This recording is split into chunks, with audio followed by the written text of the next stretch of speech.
ओम श्री परमात्मा नमः। मैं प्रोफेसर हृदय अवस्थी अपने परम पूज्य गुरु जी वेद मूर्ति तपोनिष्ठ गीता उपनिषद पुराण और दर्शन शास्त्र के विशेषज्ञ प्रोफेसर पंडित भगवत शरण शुक्ल जी के साथ में आप सभी का अवस्थी से Ayurveda anatomy yoga and spirituality channel पर हार्दिक स्वागत करता हूँ। हम लोग सांख्य तत्व कौमुदी की कारिकाओं पर गुरु जी का व्याख्यान सुन रहे हैं। आज चौथी कारिका है, तो उसके सरल शब्दों में जो हृदयांगम हो सके वो व्याख्या गुरु जी बता रहे हैं। तो हम लोग चलते हैं उसे समझने के लिए गुरु जी की ओर। नमोस्तनंताय सहस्रमूर्तये सहस्रपादाक्षि शिरोरुबाहवे सहस्रनाम्ने पुरुषाय शाश्वते सहस्रकोटियुगधारिणे नमः। कृष्णाय वासुदेवाय हरये परमात्मने प्रणतक्लेशनाशाय गोविंदाय नमो नमः। इस चैनल से संबद्ध सभी विद्वद्गण, सभी जिज्ञासु छात्र वृंद, हृदय सज्जन वृंद एवं इस चैनल के संस्थापक तथा प्रबंधक आचार्य हरिहृदय अवस्थी जी, आप सभी का स्वागत है इस सांख्य शास्त्र के विचार स्वरूप में। यहाँ पर ये विचार हो रहा है कि तम इमम अर्थम प्रामाणिकम कर्तुम अभिमता प्रमाण भेद लक्षणीय। ये जो भी विचार हम कर रहे हैं, इस संपूर्ण विचार को जब तक हम प्रामाणिक नहीं मानेंगे तब तक कोई उसको स्वीकार नहीं करेगा। तो उस प्रमाण, उस अर्थ को प्रामाणिक हम कैसे करें? तो उसको प्रामाणिक करने के लिए प्रमाण के भेदों को बतलाना आवश्यक है। ये प्रमाण है, इस प्रमाण से इस अर्थ की सिद्धि होती, इस कार्य की सिद्धि होती है। अगर ये कहें कि सामान्य प्रमाण लक्षण बतला दिया जाए तो उससे भी काम नहीं चलेगा। न च सामान्य लक्षण मंत्रेण शक्यते विशेष लक्षणम कर्तुम। सामान्य लक्षण के बिना विशेष लक्षण को आप नहीं बना सकते। पहले सामान्य लक्षण बनाना पड़ेगा, विशेष लक्षण बनाना पड़ेगा, तब सभी प्रमाणों का स्वरूप बतलाया जा सकता है।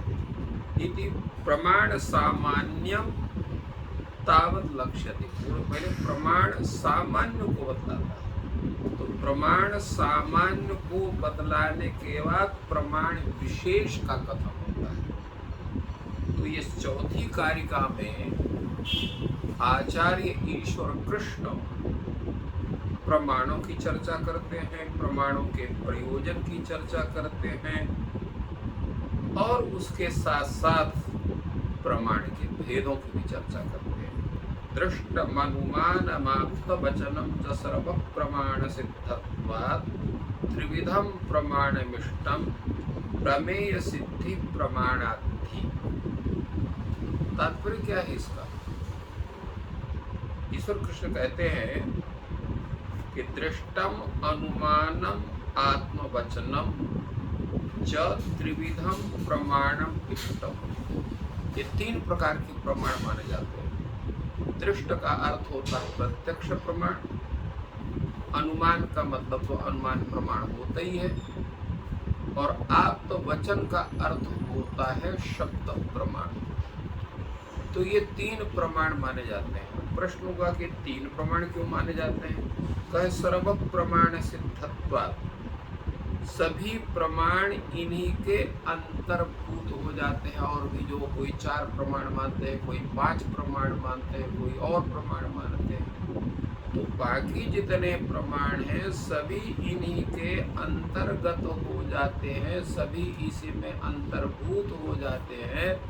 तो इसलिए तीन ही प्रमाण मुख्य हैं, प्रत्यक्ष प्रमाण, अनुमान प्रमाण और जो है वो शब्द प्रमाण। अब प्रश्न ये होता है कि भाई अब प्रमाण मानते क्यों हो, प्रमाण मानने की आवश्यकता क्या है? तो उस पर बताते हैं प्रमाणाद्धि प्रमेय सिद्धि। प्रमेय की सिद्धि प्रमाण से ही होती है।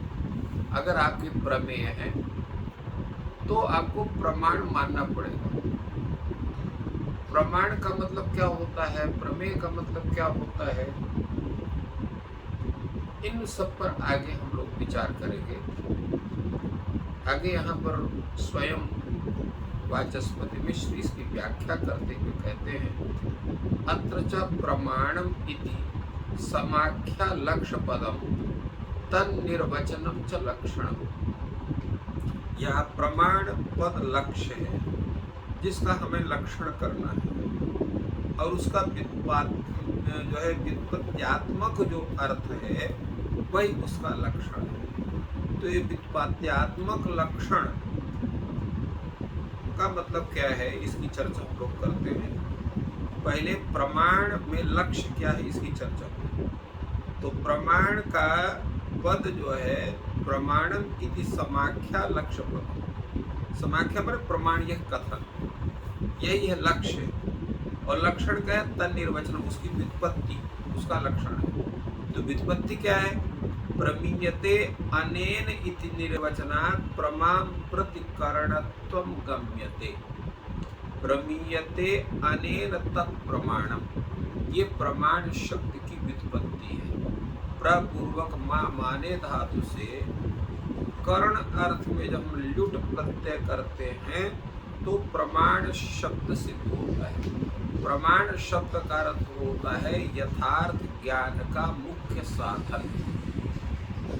प्रमा का अर्थ होता है यथार्थ ज्ञान, और करण, और जो है करण का अर्थ होता है मुख्य साधन। असाधारणम कारणम कारणम, जो असाधारण कारण माने मुख्य कारण, तो प्रमुख कारण को ही हम करण कहते हैं।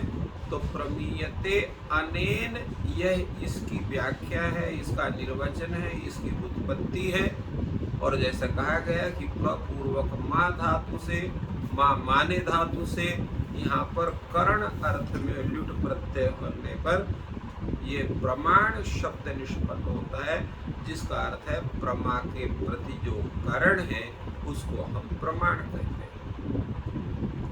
तो वो कैसा होता है प्रमाण, तो कहा तच्च असंदिग्धा विपरीतानधिगत विषया चित्तवृत्ति।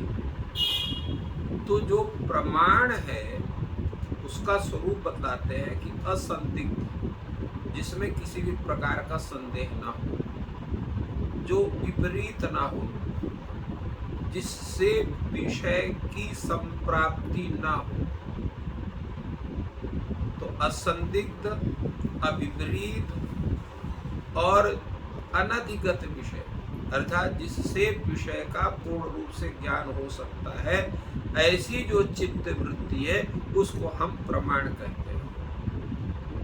बड़ा सुंदर इन्होंने कहा कि जैसा अभी कहा गया कि ऐसी चित्त वृत्ति जिसका विषय निश्चित रूप से ज्ञात हो जाए, बाधित होने वाला न रहे और पूर्व से ज्ञात न रहा हो, ऐसी चित्त वृत्ति को हम क्या कहते हैं, उसको तो उसको प्रमाण कहते हैं। ऐसे चित्त वृत्ति से उत्पन्न और उससे जो है होने वाला जो उसका फलभूत पुरुषवर्ती जो बोध है वो प्रमा। बोधश्च पौरुषेय फल प्रमा।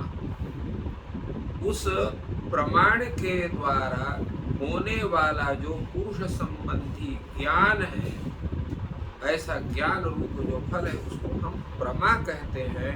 और उस प्रमा को सिद्ध करने का जो साधन है, विशिष्ट जो साधन है, उसको हम प्रमाण कहते हैं। तो इस प्रकार जो है प्रमाण के विवेचन से संशय, विपरीत ज्ञान, स्मृति, साधन, इनमें जिनका जो है प्रसंग नहीं, तो इस कथन से संशय है, भ्रम है, स्मृति के जो साधन है उसमें प्रमाण की प्रसक्ति नहीं होती है, इसलिए जो है वो प्रमाण ये नहीं हो सकते हैं।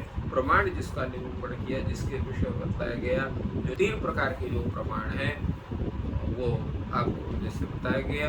3 के प्रमाण कौन कौन है, तो वो प्रत्यक्ष प्रमाण है, अनुमान प्रमाण है और शब्द प्रमाण है। इसलिए यहाँ पर कहते हैं संख्या विप्रतिपत्ति निराकरोति। संख्या की विपरीतता का निराकरण करते हैं, मतभेद को निराकरण करते हैं। त्रिविधम त्रिविधम प्रमाणमिष्टम, तीन प्रकार के प्रमाण। तीसरा विधा अस्य प्रमाण सामान्य से तत्त्रिविधम, क्योंकि प्रमाण सामान्य की तीन ही प्रकार की विधा है, तीन ही प्रकार हैं, इसलिए उनको त्रिविध कहते हैं।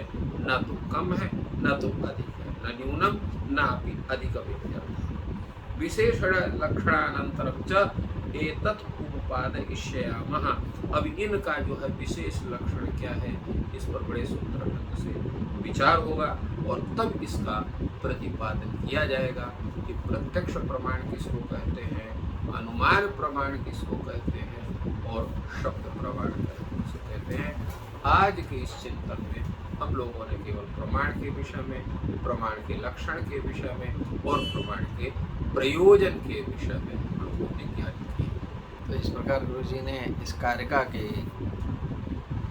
क्रम में प्रमाण की जो शब्द की निरुक्ति है, प्रकार हैं, एक तरीके से भूमिका की बात की और आगे उसकी और ज़्यादा व्याख्या होगी कि तीनों प्रमाण क्या हैं, उसकी अलग से व्याख्या गुरु जी करेंगे। आपका दिन शुभ हो, ईश्वर आपकी सहायता करें।